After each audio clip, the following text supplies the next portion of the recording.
Rajamahendravaram rural Dhavaleswaram Saibaba గుడి వద్ద నూతనంగా నిర్మిస్తున్న పంప్ హౌస్ 2వ అంతస్తు స్లాబ్ వేస్తుండగా ప్రమాదవశాత్తు స్లాబ్ కూలిపోవడం దురదృష్టకరమైన ఘటన అని టీడీపీ యువ నాయకులు డాక్టర్ గోరెంట్ల రవిరామ్ కిరణ్ అన్నారు.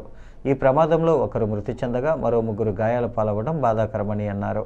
రూరల్ శాసనసభ్యుడు గోరెంట్ల బుచ్చయ్య చౌదరి ఆదేశానుసారం టీడీపీ యువ నాయకుడు ఆరోగ్య విభాగ రాష్ట్ర ప్రధాన కార్యదర్శి డాక్టర్ గోరెంట్ల రవిరామ్ కిరణ్ హుటాహుటిన రాజమహేంద్రవరం ప్రభుత్వ ఆసుపత్రికి చేరుకొని చనిపోయిన వ్యక్తి కుటుంబ సభ్యులను పరామర్శించి ప్రమాదానికి కారణాలను అడిగి తెలుసుకున్నారు. వారికి అండగా నిలుస్తామని, అన్ని విధాలుగా న్యాయం జరిగే విధంగా చూస్తామని హామీ ఇచ్చారు. అనంతరం క్షతగాత్రులను పరామర్శించి వారికి అన్ని విధాలుగా మెరుగైన వైద్యం అందించే విధంగా ప్రభుత్వ వైద్యాధికారులతో మాట్లాడారు.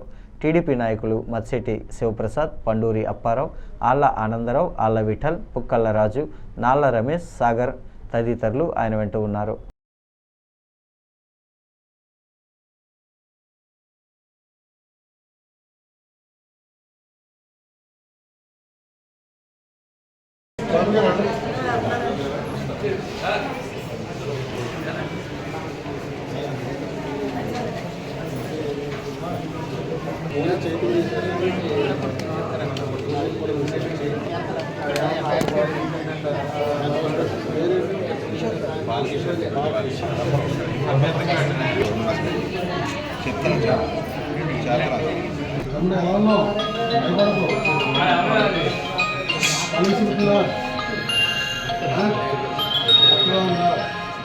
చెయ్యి తిందరేమో ఉందా?